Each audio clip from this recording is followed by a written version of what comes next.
Good morning, folks. Welcome to our Social Services Committee meeting. Let me ask at the outset if anyone has a declaration of a conflict of interest today. And I see none. Let me ask now if members of the committee would like any items separated for discussion. We have 5.1, which is a presentation, so that's automatically separated. We're going to be separating 4.1, as I believe there's a question arising about Trillium Way from Councillor House, so that'll be separated. So that leaves anything else on the plate that folks would like to drag out of the agenda package. I see none, so let me get a mover and seconder for everything before us. Councillor Samwell, mover, Councillor Miller, seconder, and we'll go to the vote. If the clerk could read the items that are subject to the vote, not separated, and we'll take the vote on the question, please.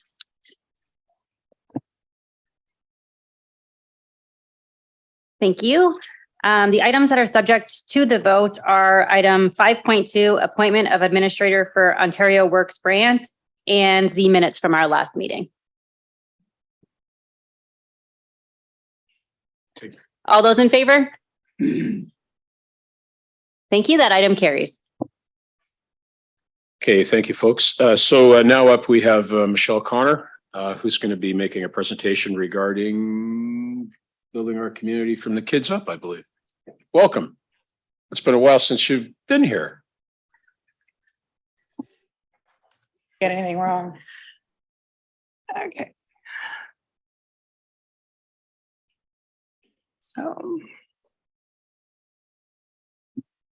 Oh, and let me remind you, you have 10 minutes. I'll do my best. And members of committee, our regulation are that we don't have questions during the presentation or following it. We do that during the debate period. Okay. Okay, thanks. So if we could go to the next slide, please. So good morning. My name is Michelle Connor, and I'm the manager of Children's Service and Early Years. And I'm happy to be here today to provide you with an update to building our community from the kids up, our 10-year childcare and early years plan. The plan was established in 2022 and is included in your report as Appendix 1. The 2023 status update is included as Appendix 2. And this morning, I'd just like to walk you through the highlights and next steps for children's services and early years. Next slide, please. On March 28th, 2022, the federal and provincial governments signed the Canada-wide Early Learning and Childcare Agreement. The agreement contains a number of goals. The first and most visible is to lower licensed childcare fees, achieving an average of $10 a day by 2025-26. Licensed childcare operators had the opportunity to opt in or to opt out of the program. Locally, 54 out of 57 sites opted in, resulting in reduced childcare spaces for 94% of children aged 0 to 5. The first incremental fee reduction was 25%, effective April 1st, 2022. The second incremental fee reduction became effective January 1st, 2023, when fees were reduced by over 50% in total. So families with children in CWELC childcare are seeing these benefits already. The average cost of childcare decreased from $1,026 a month in March of 2022 to $485 a month in 2023, in January. Next slide, please. We continue to provide the childcare fee subsidy program for those families with low income or working and in school. And if you can, as you can see on the slide, the number of children being served by fee subsidy decreased during the pandemic, but has since rebounded past pre-pandemic levels. And as part of the implementation of CWELC, the Ministry of Education has introduced new limits on fee subsidy expenditures by CMSMs.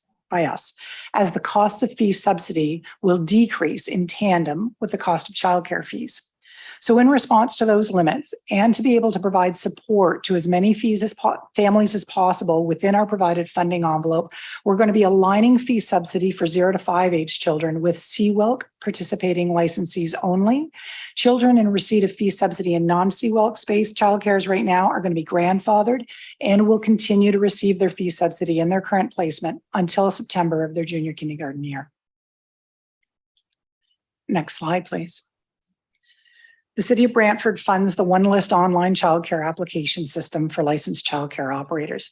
The One List allows parents to apply for his childcares for in as many spaces and in as many childcares as they like with one account. The number of children on the wait list for childcare was at a historic low during the pandemic, but the sharp increase in 2022 we think might be attributed to the announcement of lower fees for licensed childcare through CWELC, but we also believe that it continues to demonstrate the ongoing need for affordable childcare in our community. Next slide, please. So as part of the Canada-wide Early Learning and Child Care Program goals, the province also announced the development of 86,000 new spaces for children 0 to 5 in the licensed childcare system. So although the province hasn't formally approved our regional allocations, we've requested that the City of Brantford and the County of Brant to receive funding for over 800 additional spaces, inclusive of the already approved 329 school-based spaces that you can see on the left of the slide, and the 524 proposed community spaces that will include both city center and licensed home-based childcare on the right of the slide. The new spaces will be distributed geographically to ensure equitable access to both county and city residents, and staff are working with purchasing and legal departments to develop a competitive process to award the funded spaces. The ministry will be providing funding for the ongoing CWELC costs of these new spaces, and additionally funding for capital startup grants that are going to be administered by the city for expenses such as leaseholder improvements and supplies and equipment. Confirmation of our exact allocation and funding should be coming late spring, but growth at this pace will increase access to licensed childcare spaces from 20% in 2022 to over 30% by 2026. Next slide, please.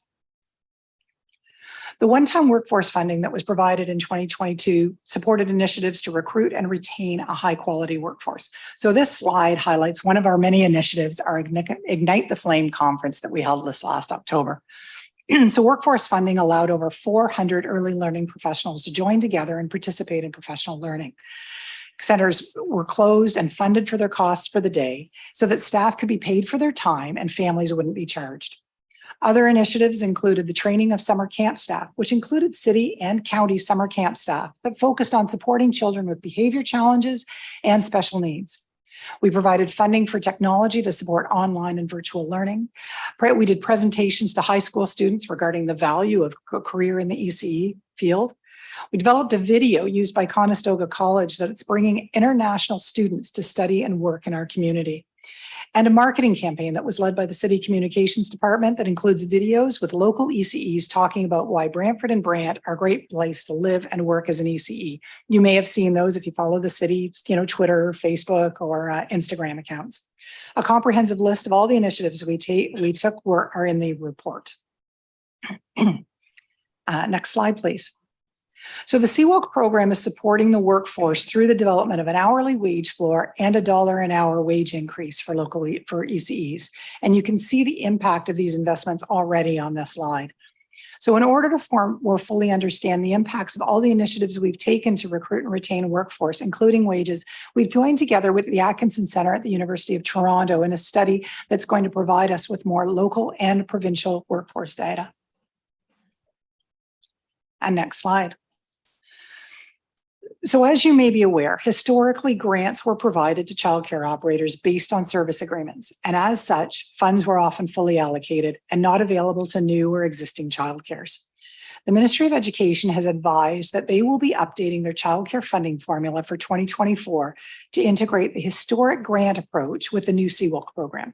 So in order to support the transforming system and all new spaces, general operating and capacity grants are going to be aligned with CWELC participating childcares only beginning in 2024. That will ensure that all childcare spaces will have access to the full range of supports that are listed on the slide. Next slide, please. Thank you. The city continues to be service system manager for the early on centers that support early learning and development, engage parents, and make service connections for families. We have service agreements with Community Living Brant, Child and Family Services of Grand Erie, and Six Nations of the Grand River, who cooperatively offer programming at 33 sites. In 2022, 1,963 unique children collectively visited an early on over 14,000 times. Over 6,000 hours of free programming has been offered, including partnerships with our Healthy Kids, where they offered kids cooking programs, with the Bell Homestead by providing on-site outdoor drop-in programs, and with the county through the use of their parks and their trails system.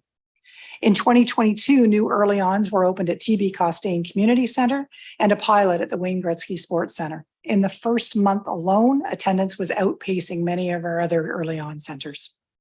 In 2023, we're going to be reviewing the pilot status of the Wayne Gretzky Early On, and we're going to be opening an early on at the new TF Warren Canesville Community Center. I had a walkthrough on Monday. That is a beautiful building, and we expect to be open in June. Next slide. So as you can see by the list on this slide, the role of Children's Services and Early Years Division has evolved significantly over the past 4 years.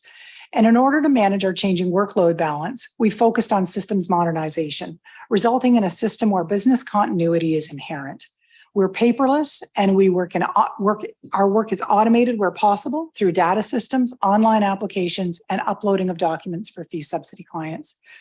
We continue to use a very flexible service model where fee subsidy clients choose the format of their appointments. They generally prefer phone appointments, but staff will meet them at a convenient location as requested. In 2023, we're going to be investigating an online early on registration system that will simplify the data tracking for our providers. And we're also going to be participating in a ministry consultation process regarding an anticipated new children's services data system that's planned for 2025-26. Next slide. So in conclusion, Canada-wide early learning and childcare is transforming the childcare system as we know it. Families are going to benefit from lower fees and increased access to spaces. We will be implementing changes in our database, our funding formula, and in our role as service system manager. Thank you for the opportunity to present this information today, and I'm happy to answer any questions that you might have. Michelle, thank you. That was excellent. If you just wait there, we'll see if committee members have any questions. We're going to go to the item right now. So you have a reminder to our county friends, 2 times 4-minute speaking opportunities, questions, comments, or debate. Councillor Miller, you have the floor, sir. Yeah, thank you, Mr. Chair. Through you to Michelle. Yeah, great presentation. I learned a lot reading it and listening. But I want to just follow up on the special needs aspect. You mentioned that those numbers are going up. Along those lines, I want to ask about accessibility. If I open up a licensed childcare business today and I participate in this, I think you call it CWEL, Canada-wide Early Learning and Childcare, does my facility have to be accessible? The short answer to that will be yes. One of the tenets of the growth plan for the ministry is access and inclusion. So when we have this competitive process that we're developing, we will be requiring childcare centers to be accessible and inclusive to all children. Yes. Okay, I'm happy to hear that. And Mr. Chair, if I have a question on the report itself, that's dealt with separately. No, it's your opportunity for whatever you wish to comment or question, Councillor. Okay, well, I'll ask it then. It's kind of related to that, but it's comes up in the report 5.1, and they talk about one of the key action updates is to increase the number of spaces outside of that traditional working hours of 8 a.m. to 6 p.m. weekdays. So my question is, what percentage of spaces operate now outside of that typical 8 a.m. to 6 p.m. weekdays? What percentage of childcare spaces are available? And what percentage should we be looking for? And I'm thinking we should be looking for something close to what working women who are in those childbearing years percentage would be in the workforce. That's what I would shoot for, but it doesn't say in the report. So so I'll ask you through the chair, what percentage of spaces are outside of that normal working hours, and what percentage are we looking to attain? Through the chair, that is an excellent question, and I wish I could give you a firm answer on it. I don't have it. Generally, our center-based childcares operate between the hours of I'm going to say 7 a.m. to 6 p.m., most of them. However, we do have a thriving licensed home childcare business in Brantford and Brant County, which does, because they're home-based, they tend to have more spaces that are evenings, weekends, overnights. And right now that they have 53 homes, so we're looking at probably over 1,000, 1,500 spaces, potentially more than that would be available for children 0 to 5. I can't comment specifically on each one of those saying that each one of those homes does offer after hours, but they are more likely to. And that's why some of our investment in these new spaces will be in licensed home, because they're more likely to offer after hours and weekends. We will also be writing that in as part of the competitive process, being saying that those would be preferred spaces. Those would offer childcare in non-traditional hours, because we, like you, recognize that people don't all work 9 to 5 anymore. Thank you for the answer. And I'll just say, I think it would be nice to, if I don't want it just to be a key action update. I would like to, it would be nice if we seen more specific numbers, because we know there's a hard time getting PSWs. A lot of females, for whatever reason, they work in the healthcare industry, and those are always outside the traditional hours. So it's something I think needs to be a key part of it, but I'll leave it at that. Thank you. Thank you for the answer. Thank you, Councillor. Next in the queue, we have the city mayor, Mayor Kevin Davis, followed by Councillor Bell. Thank you very much, Mr. Chair, and through you to Michelle. First of all, congratulations to you and your staff. There have been so many changes and challenges in being able to keep up with what's happening in the field of daycare, and we have an important role in that. And I commend you for a great report, a good presentation, and helping parents in our region have access to affordable daycare. Now, so your report is from the perspective of us as a city and the provider. What does it look like if I'm a parent of a preschooler? What options do I have in front of me today in terms of, say, I've got a 3-year-old, what options do I have? Looking at it from the viewpoint of a consumer. Through the chair. So as a parent, we would encourage them to start with applying for childcare in advance of the time that they need the childcare. And so they go on to OneList, which is an online portal. They can apply to as many childcares as they choose. So when they go on the list, they can see them on a map. There's a brief description about all the childcares, and they can pick the ones that they think would be best for their child. And they go on automatically by using this portal to all of those wait lists. Then they get offered a space by whenever those childcares have a space. If they don't get their first choice first, they can accept one and stay on the wait list for their first choice. Say they've got one in their neighborhood that they're really waiting for. So they can do that. Certainly, when they go onto OneList, they can see whether or not that childcare operator participates in CWELC, because there's a couple that don't, and those would be charging market rates, which are now significantly more expensive. So by doing that, they know they can decide which ones they want to apply for, whether or not they're CWELC eligible. And then, of course, if they're a family of lower income, they can speak to us at the city about through childcare fee subsidy and take a look at it's an income-based sliding scale. It's a provincially mandated income test, and it is based on family net income and the number of children that they have in childcare and their cost of childcare. So they may be eligible for fee subsidy, which then subsidizes part of their costs and is paid directly from the city to the childcare operators, so that they're not out of pocket for those costs. Beyond that, of course, outside of childcare, we always encourage our families to look at the early on system as well. When it's not just about needing childcare, but it's about socializing children. We have such a great opportunity, great set of early ons out there that families can attend to meet other families, socialize children, improve communication skills, get connected to resources.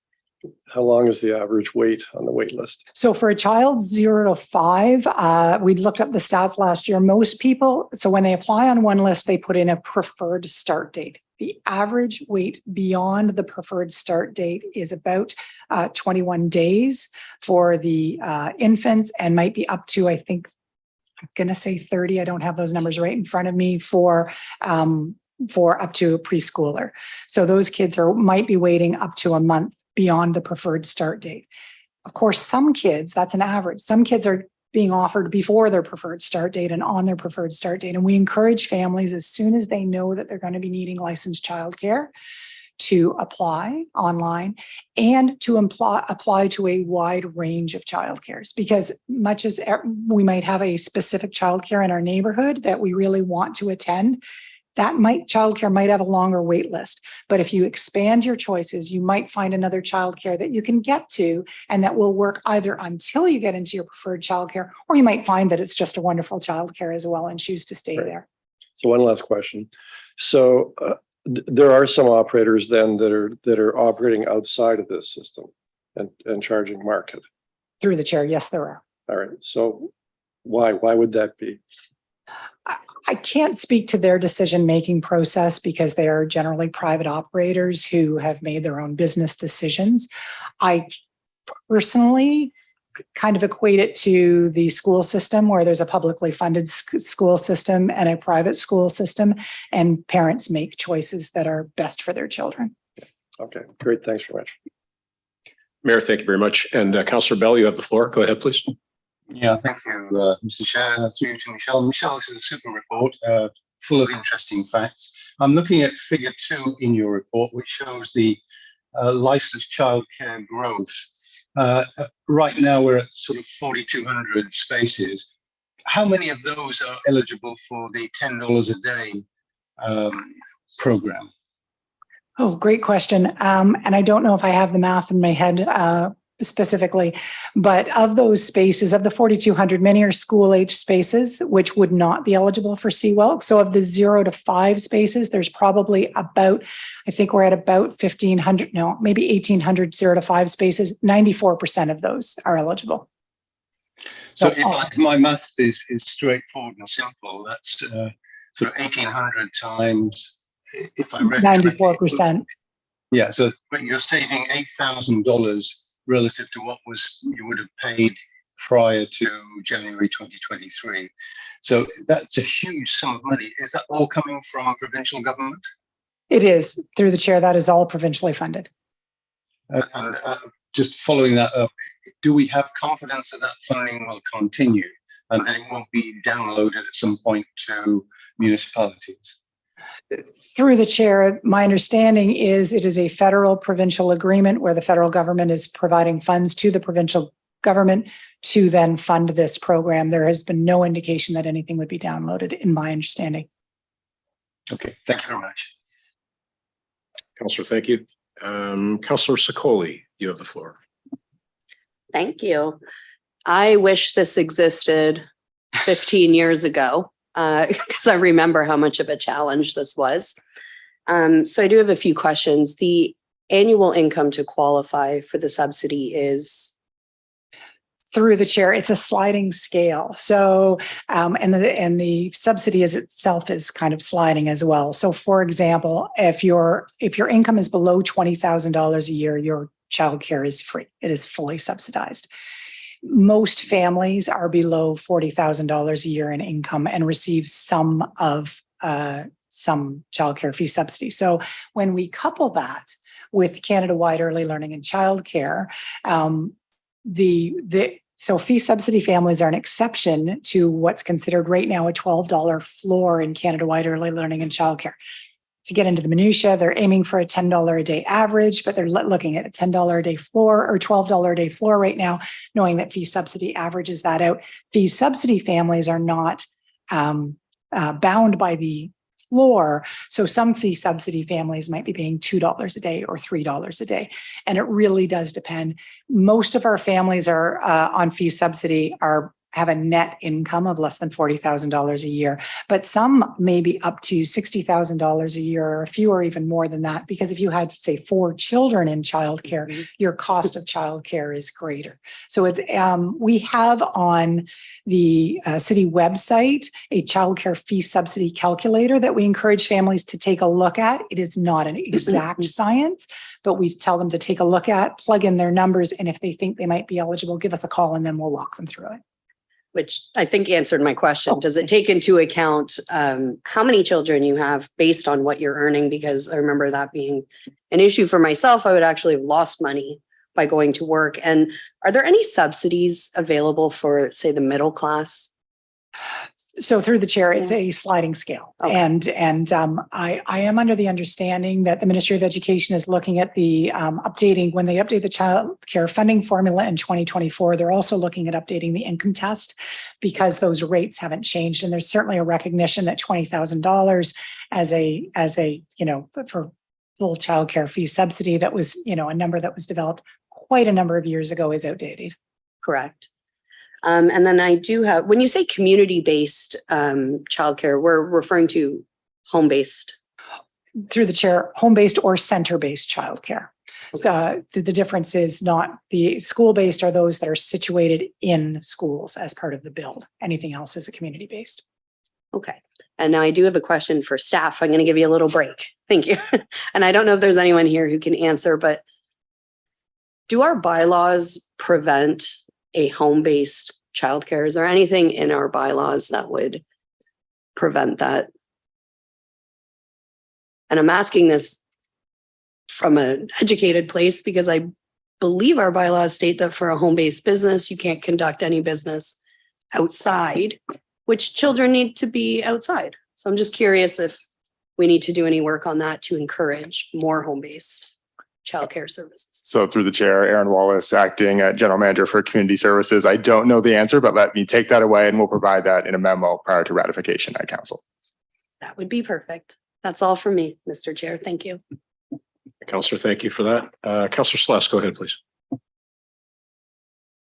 Thank you. I have my hand up, but it's been asked, so I am good. Thanks, Mr. Chair.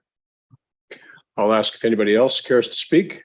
And seeing no other requests, thank you, Michelle. Thank you again. And we'll go to the vote on this item. If the clerk would proceed. Thank you. All those in favor? And that item carries. Excellent. So we're now on to item 4.1. As part of this item, I'm going to ask staff if they could give us a brief verbal update regarding the Trillium Way construction project. Good morning, Mary Musson, Director of Housing and Homelessness Services. Through the chair, yes, absolutely, a Trillium Way update. Just for a quick background, the Trillium Way development is on land that was originally owned by the Ontario Housing Corporation, and it was intended to be a twin building to the current Trillium Way that already exists. It was downloaded to the City of Brantford as the service manager, and as of right now, the preparatory work to make the land shovel ready is complete. So what this means is that a subdivision of land has been completed, as well as all the environmental assessments, and there was a small land exchange to allow for the county road traffic circle.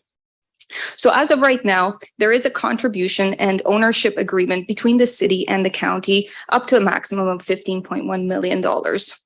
Right now, the construction costs are estimated at $12.5 million, excluding land, which translates into an approximately $250,000 per unit cost.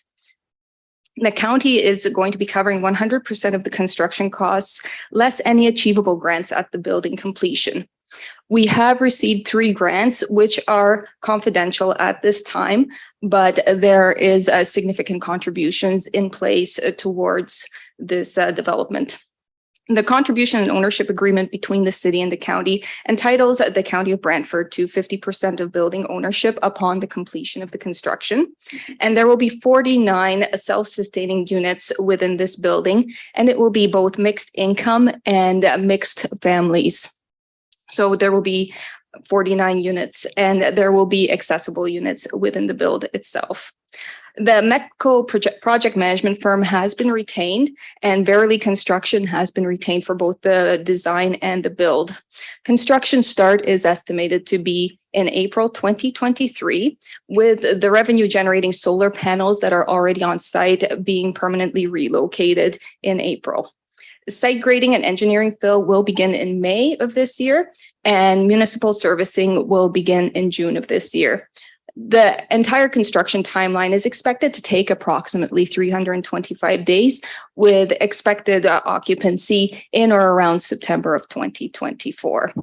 And there are some partnerships that have been established within this build. So the city and the county are partnering with Sensity, Nova Vita, and Brantford Native Housing. So they will have units dedicated to clients that are being served through those organizations.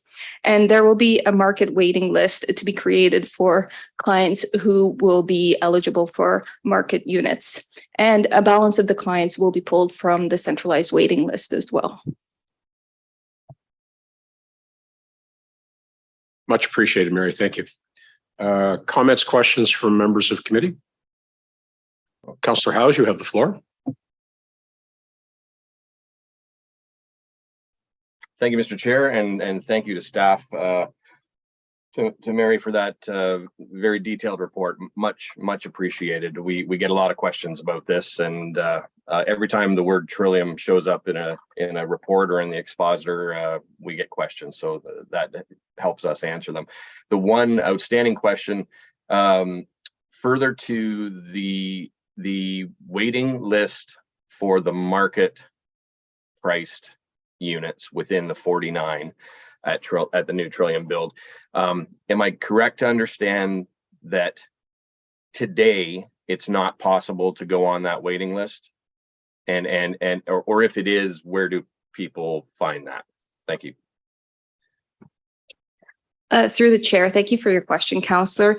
Yes, it should be possible for households to apply to the market rent waiting list. They can go online to brantford.ca and there is an application process through there. They can also call in to the city at 519-759-4150 and just ask for applications, and an application can be mailed out to them as well. Thank you. Councillor, thank you. City Mayor Davis, you have the floor, sir. Thank you, Mr. Chair. And I hope you won't rule me out of order, but I just wanted to make brief mention about 5.2 and congratulate Anthony, who's here today, who's currently acting director of family income stability, being promoted to the administrator for Ontario Works Brant, well, once confirmed by council. And just wanted to acknowledge that. And thank you, Anthony, for your service, and congratulations on that appointment to be confirmed, which I'm sure it will be. Mayor, thank you for that. And that goes for all of us. And you are out of order. Thank you, sir. Anyone else? Seeing no further requests, if you could go to the vote, Emma. Thank you. All those in favor for item 5.3, asset management plans for municipally owned housing assets. Thank you. And that item carries.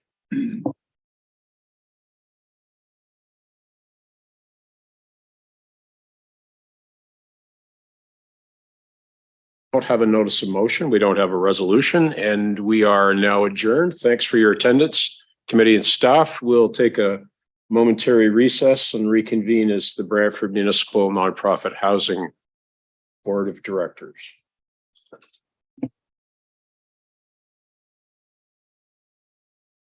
County folks are welcome to stay.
Okay, let's get started. Brantford Municipal Nonprofit Housing Corporation Board of Directors is now in session. We have the roll call. No one has a declaration of conflict of interest. Could I get a mover and a seconder for everything? Councillor Sikoli is the mover. Councillor Samuel is the seconder. Thank you very much. We have item 4.1 for consideration. We have the minutes. Does the board care to separate? Mayor? Yes, I'd like 4.1 separated. Thank you. Leaves minutes. I see no desire for that, so we'll take the vote on the minutes. Thank you, Chair. All those in favor? That carried. And City Mayor Davis, you have the floor. Yeah, thank you, Mr. Chair. I probably should have asked this in reference to the other meeting because we had the same kind of resolution, did we not, Aaron, through, yes, the asset management plan. Through the chair, yes. All right. So, I think back to our capital budget, and in our capital budget, we have a number of items that relate to maintenance of our buildings and units. And so I assume there must have been an asset management plan of some kind in the past, which I know is correct. So why is it that we're having to do this? And what will we get for doing this that we don't already have?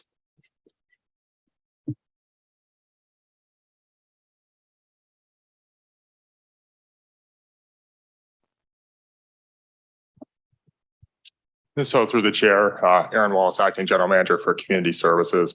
So big picture here is that the province has passed some legislation saying all municipalities must account for their assets, have an asset management plan for each of their assets, and to have that completed by July of 2024. So that's the big driving force behind these reports you're seeing. In terms of what we'll have specific to housing, both in our local housing corporation and in our nonprofit portfolio, is what we have now is condition assessments. We know kind of what's going to happen with that building over the next year or two, new windows, new roofs, that kinds of things. We build that into our capital plan.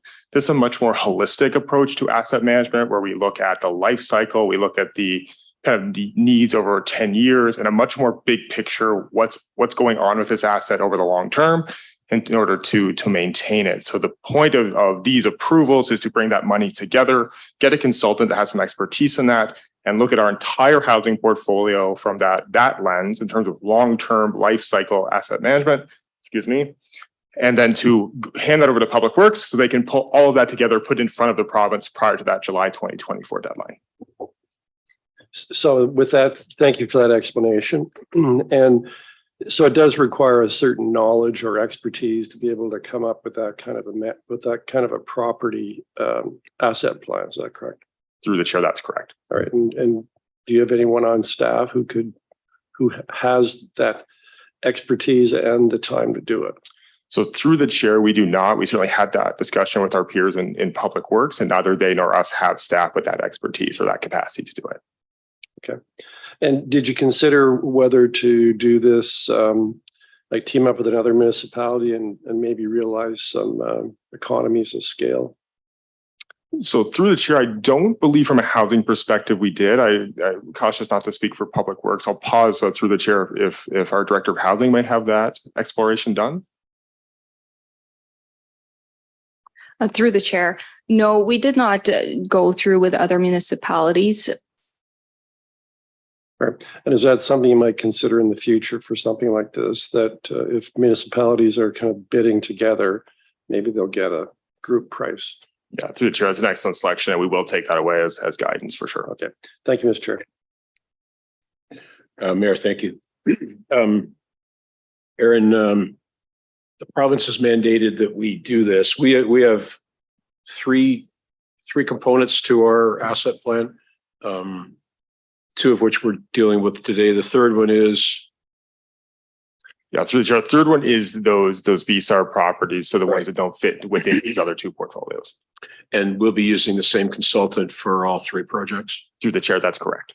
And what sort of professional qualifications does the consultant, will the successful consultant possess. So with your permission, Chair, I will defer that Mary as well if she has that better answer for you.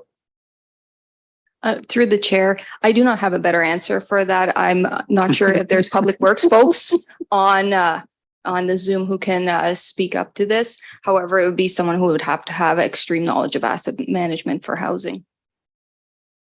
So knowledge of building systems and so on. Mike? Yes, through the chair to the councillor.